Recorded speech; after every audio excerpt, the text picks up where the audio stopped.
Hello friends and welcome back to my channel. Today I'm going to be doing another fabulous fall DIY and these are the supplies I'm using. I'm going to use shelf liner to cover up that foam block and I'm just measuring it out here. And I did get this, I believe it's like a planter plate. It goes under a planter and I got it on clearance at Walmart. So I'm going to give this foam block that I purchased from the Dollar Tree a liberal spread of glue. And I'm going to place that right in the middle of that plate.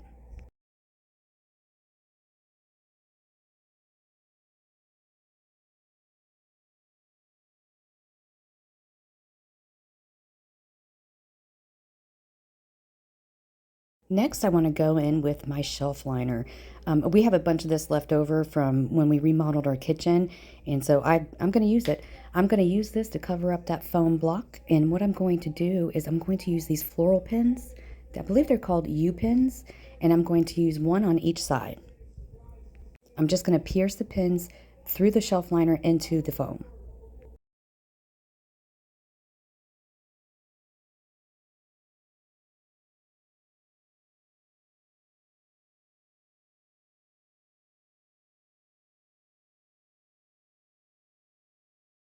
Now that I have the shelf liner in place and secured with the U-pins, I'm going to go ahead and trim off the excess shelf liner.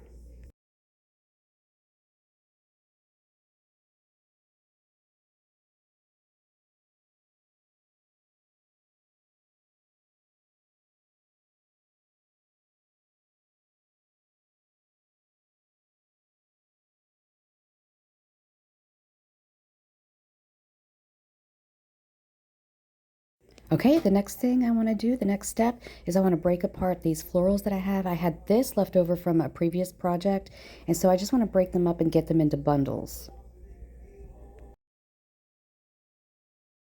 I'm going to place a few of them together, and I'm going to place a steel pick at the end. This way I have a way of piercing it through the foam.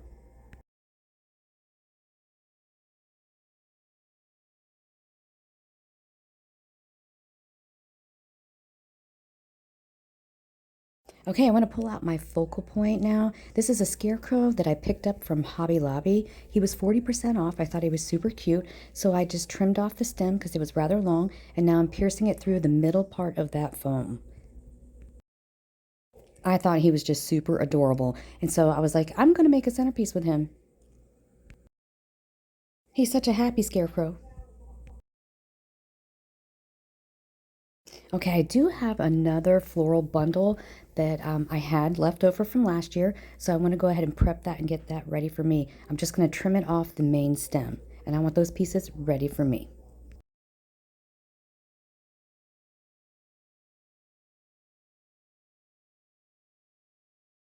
This is going to be more of a one-sided centerpiece because of the Scarecrow. Okay, I'm going in with my florals now.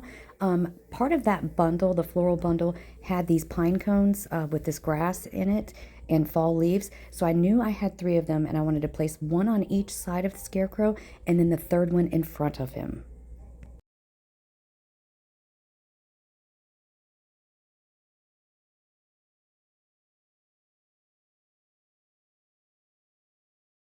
Some of the florals went right in and some I had to put a steel pick on. I just couldn't get it to pierce the foam or the shelf liner.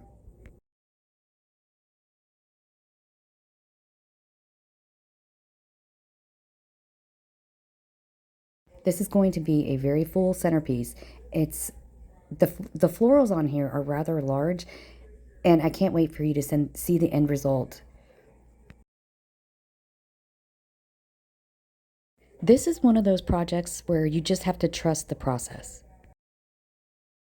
Because once I did start it, I was like, what am I doing? Anyway, it turned out beautiful. I love it, and I'm going to show you at the end.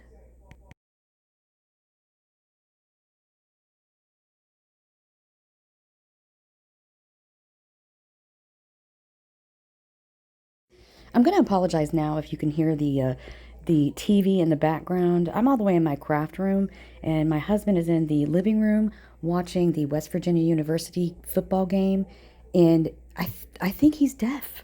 Like, I can hear it all the way in here. So I'm sure you can hear it in the voiceover. Anyway, I apologize. I'm just going to keep placing my fall leaves and my florals into the foam. And I'm just going to keep going. And I'm kind of just, whatever I do on one side, I try to do on the other side. And I do end up taking some of the florals out and positioning them somewhere else because I wasn't happy with them. But he's really starting to come together now.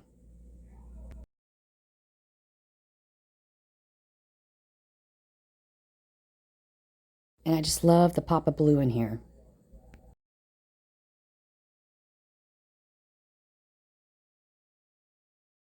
I guess I should have put this at a different angle so you could see it, but you will see it at the end. I just wanted to show you how I place them in. Some I can just poke right through. Others I have to use a steel pick at the end. Some I go straight down. Some I go on the side. Some at a slant. It's all over the place, to be honest with you.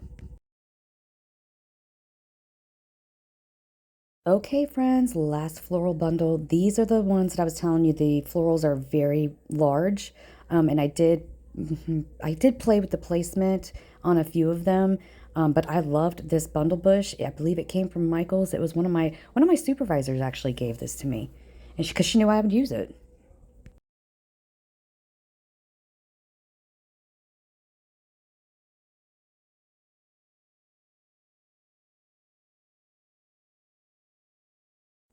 These larger florals did go in rather easily. I really didn't have to use a steel pick for that. I think because the stems on them are just a little bit thicker and hardier, so it was just a little bit easier to poke through the foam. I'm just going to keep going until I use up everything. I even, like, when I got towards the end, I had one sunflower left, and I'm like, what am I going to do with one sunflower? Because it didn't belong anywhere else in the front of the centerpiece, so I ended up putting it in the back to cover up my mechanics. Friends, if you have any questions at all, you can just leave them in the comments. Also, if you could give this a thumbs up, that really does help my small channel.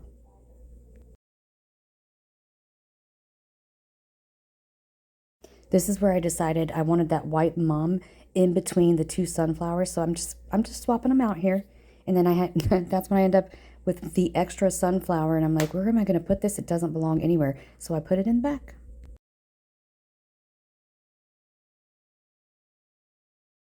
When you're doing a centerpiece, it's all you. Nobody else, don't try to impress anyone else. You're going to do what you want to do. So if you want to move some things around, go ahead. There's no rules to making a centerpiece. I really do believe this centerpiece is all over the place, but I did like the end result. I thought it turned out super cute. So I'm going in with the last two of my florals, one on each side, because I'm trying to extend it out a little bit. So I'm using these longer florals that I have.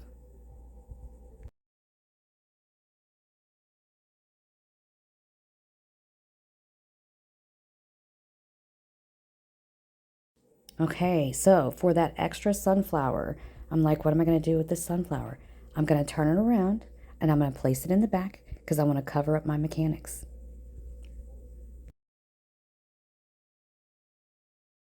Perfect. I love it. Friends, this is my completed project. I really hope you enjoyed this video. Thank you so much for watching, and I will see you in the next one. Bye.